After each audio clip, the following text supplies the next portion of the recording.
Avez-vous déjà remarqué que plus vous désirez quelque chose, plus il est difficile de l'obtenir, et que plus vous avez, plus vous voulez? C'est le paradoxe du désir. Le paradoxe du désir est un sujet qui a été débattu pendant des siècles et qui a suscité de nombreux débats intellectuels. Il s'agit de la croyance selon laquelle plus nous nous efforçons d'obtenir quelque chose, plus nous risquons de nous en éloigner.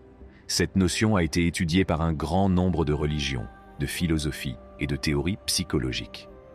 Le paradoxe du désir propose que notre désir de quelque chose puisse en fait nous empêcher de l'atteindre. Cette notion peut s'appliquer à de nombreux domaines de la vie, y compris les relations et la réussite financière. Le paradoxe du désir est un paradoxe philosophique qui a intrigué les penseurs pendant des siècles. Il affirme qu'une personne ne peut jamais être vraiment satisfaite de ses désirs. En fait, plus une personne essaie de satisfaire ses désirs, moins elle est satisfaite. Le paradoxe est basé sur le concept de l'hédonisme, dans lequel une personne recherche le plaisir ou la satisfaction à travers des possessions physiques ou matérielles. Selon Épicure, cette recherche du plaisir ou de la satisfaction à travers les possessions ne fait qu'accroître l'insatisfaction en raison de la nature éphémère de ces possessions.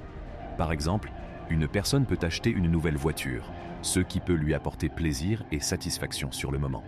Toutefois, avec le temps, elle peut commencer à trouver la voiture de moins en moins satisfaisante et être tentée d'acheter un modèle plus récent et plus perfectionné.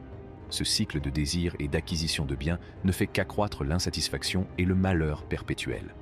Le paradoxe du désir est étroitement lié au concept d'adaptation hédonique, selon lequel les êtres humains s'adaptent rapidement à toute nouvelle circonstance et retrouvent leur niveau de bonheur initial.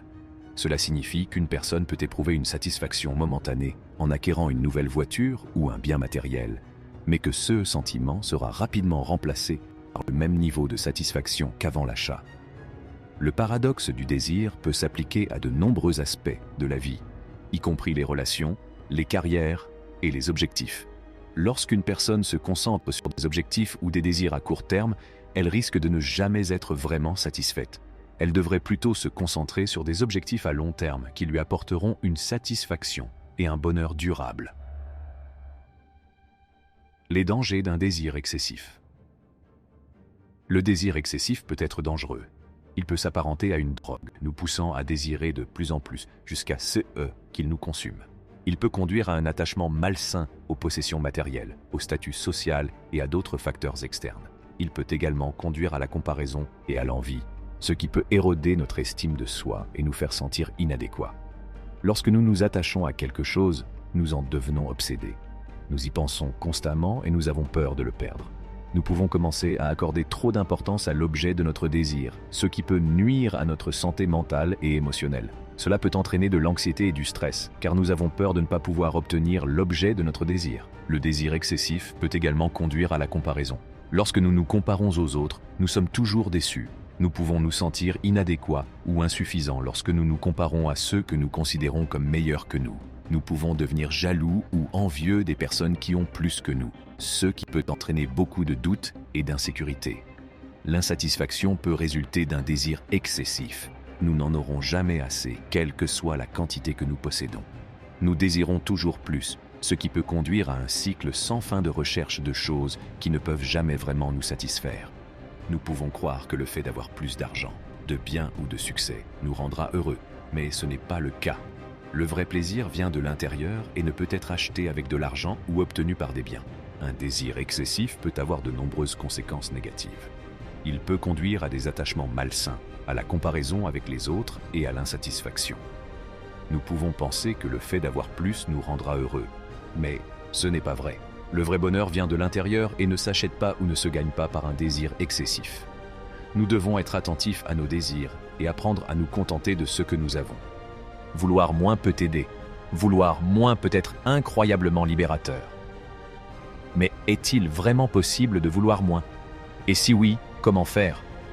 Nous pouvons choisir de vivre plus simplement et de nous concentrer sur ce qui est vraiment important. Nous pouvons créer des interactions significatives avec les personnes qui nous entourent tout en continuant à nous concentrer sur notre développement personnel. Nous pouvons également devenir plus conscients de nos décisions et de nos comportements et développer une attitude de gratitude en nous concentrant sur les moments plutôt que sur les choses. Lorsque nous désirons moins, nous nous ouvrons à un monde de possibilités. Nous pouvons être spontanés et aventureux, puisque nous ne sommes pas liés par les choses du monde. Nous pouvons prendre des risques et tenter de nouvelles choses parce que nous ne sommes plus terrifiés à l'idée d'échouer. Nous pouvons voyager sans penser à l'argent, car nous reconnaissons que les expériences ont souvent plus de valeur que les biens. Lorsque nous voulons moins, nous pouvons également libérer notre temps pour nous concentrer sur les choses qui comptent vraiment. Nous pouvons passer plus de temps avec nos proches ou suivre nos passions. Nous pouvons passer plus de temps dans la nature ou aider nos communautés.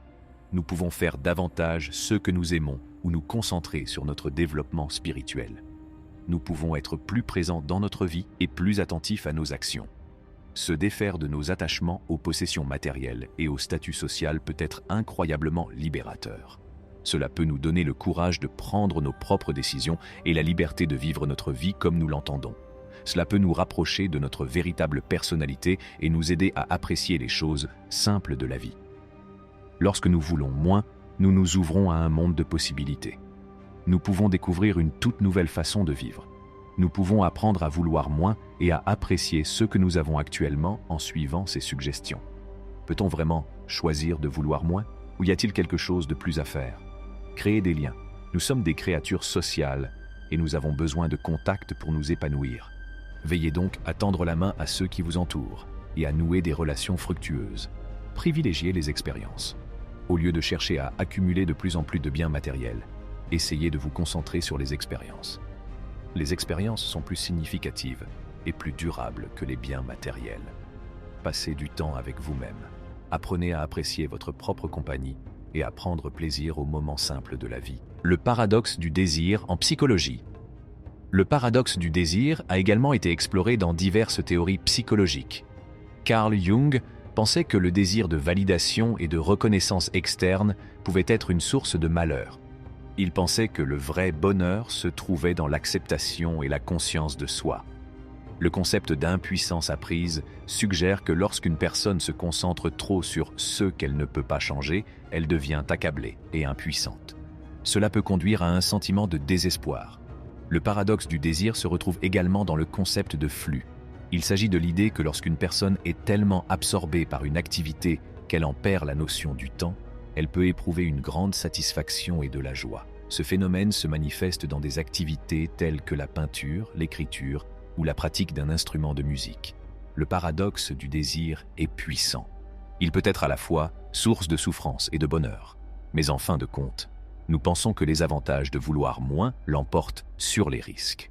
Lorsque nous apprenons à moins désirer, nous sommes libres de vivre notre vie comme nous l'entendons. Nous sommes libres de poursuivre nos passions, d'entrer en contact avec les autres et d'être simplement nous-mêmes. Nous sommes également plus enclins à nous contenter de ce que nous avons et à apprécier les choses simples de la vie. Si vous cherchez un moyen de trouver plus de bonheur et d'épanouissement dans votre vie, je vous encourage à commencer à vouloir moins. Cela peut sembler contre-intuitif, mais c'est en fait une façon très puissante de vivre. Merci d'avoir regardé et n'oubliez pas d'aimer, de partager et de vous abonner à notre chaîne.